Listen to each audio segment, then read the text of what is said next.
Olá, alunos da disciplina de Estruturas 1. Nós realizamos nas últimas semanas o estudo de vigas. A partir dessas semanas começaremos o estudo de lajes.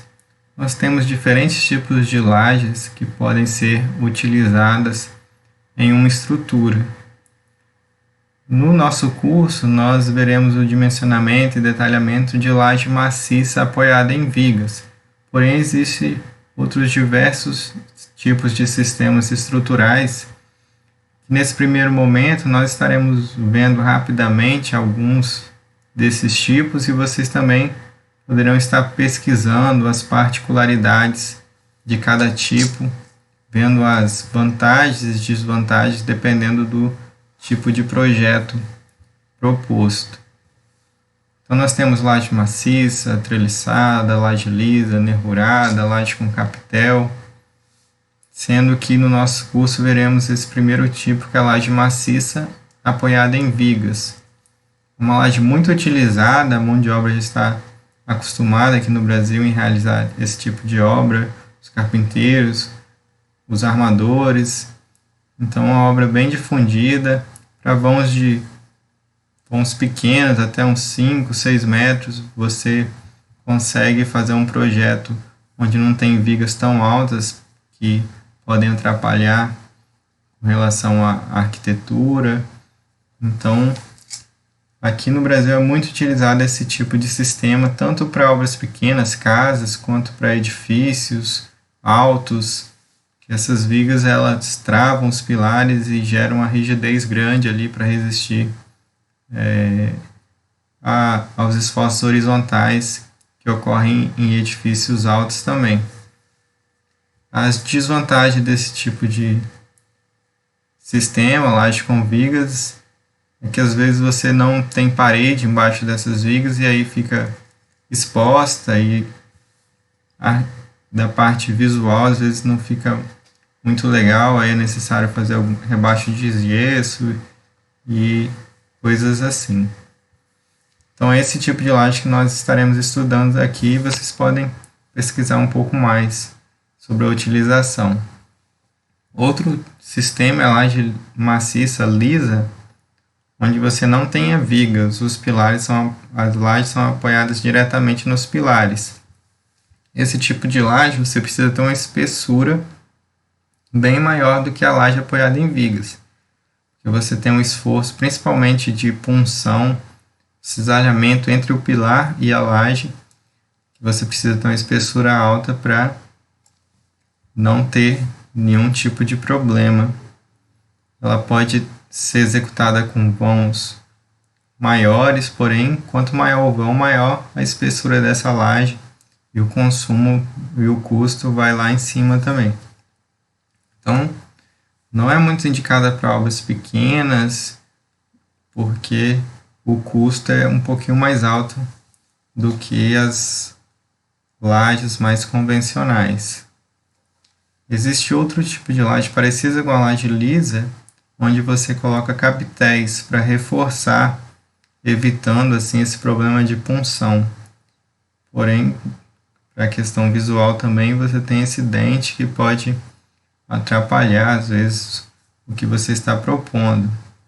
É muito utilizado em estacionamentos, onde você tem um pé direito baixo e às vezes utilizando vigas você acaba atrapalhando passagem de veículo. Então você faz essa laje lisa, você consegue aumentar esse pé direito, porém a espessura da laje é um pouquinho maior do que a maciça, e aí dependendo do vão você tem essa definição de qual que seria a laje ideal para ser utilizada. A laje nervurada também é muito usada aqui no Brasil.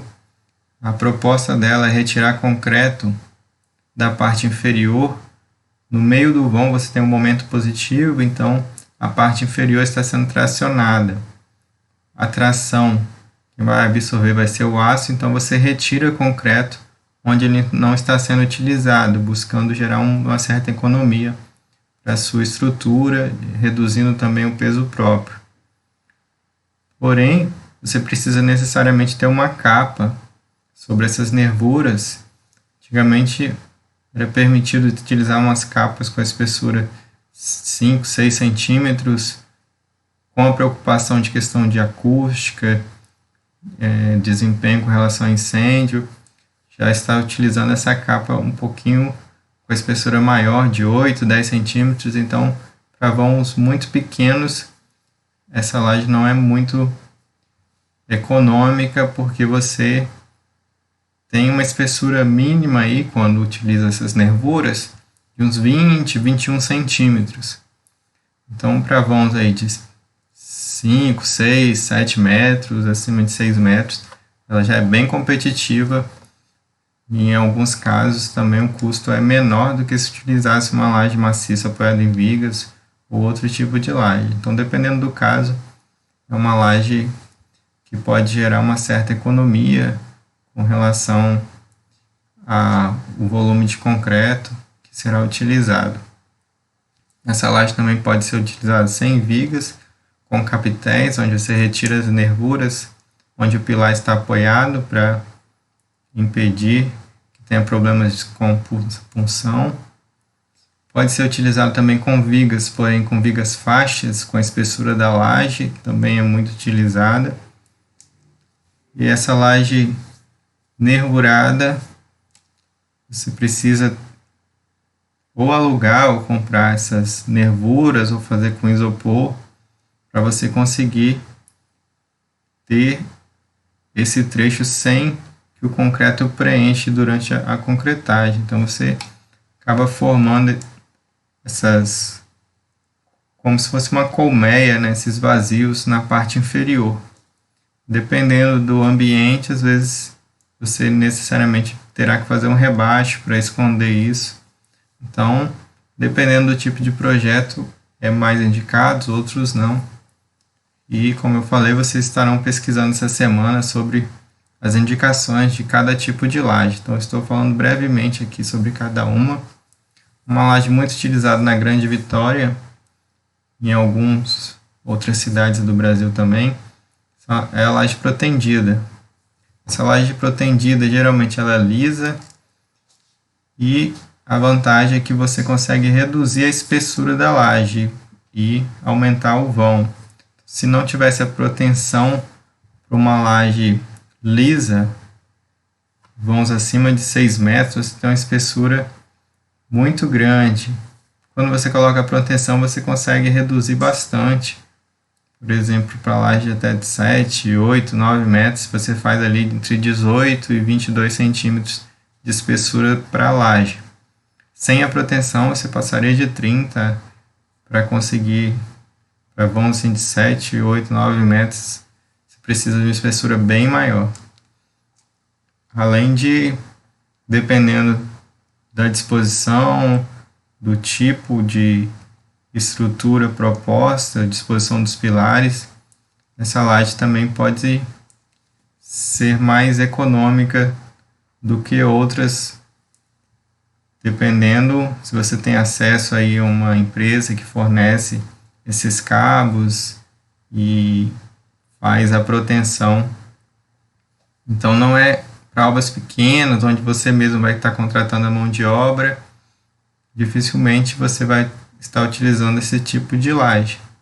Para obras maiores, já é recomendado fazer também esse orçamento para verificar se não compensa mudar o seu sistema utilizando ou nervurada ou protendida para obras maiores, vão maiores. Já são lajes que passam a ser competitivas. A laje treliçada é muito utilizada para obras pequenas, vão de 2, 3 até 4 metros. Você compra essa treliça e você tem a vantagem de não precisar ter forma no fundo da laje. Então você economiza bastante, precisa só escorar dependendo do vão. E essa laje ela é bem econômica, você concreta só apenas a parte superior, a capa, e a mão de obra aqui no Brasil é muito acostumada com esse tipo de laje. Ela, para vãos pequenos, ela é bem econômica. Tem a desvantagem que você também precisa fazer um tratamento na parte inferior, né? Fazer um reboco, um rebaixamento de gesso. Tem obras, dependendo, que utiliza no lugar de lajota isopor e deixa exposto. Então tem algumas particularidades com relação a essa laje treliçada, mas é muito utilizada para obras pequenas. Esses são alguns tipos de laje que nós utilizamos para a estrutura de concreto armado e protendido. Nessa semana, vocês estarão pesquisando sobre os diferentes tipos de laje, verificando as vantagens e desvantagens de acordo com os tipos de projetos. Então, na tarefa dessa semana, vai estar a planta de 3 projetos. Vocês vão escolher um dos 3 para falar, na sua opinião, qual laje que você indicaria para essa obra. Depois, você fará o comentário na postagem de algum outro aluno, falando também alguma vantagem ou desvantagem da laje que ele escolheu. Então, a tarefa da semana seria essa. Nós teremos um outro vídeo continuando o estudo de lajes e já iniciando a parte de cálculo para laje maciça apoiada em vigas.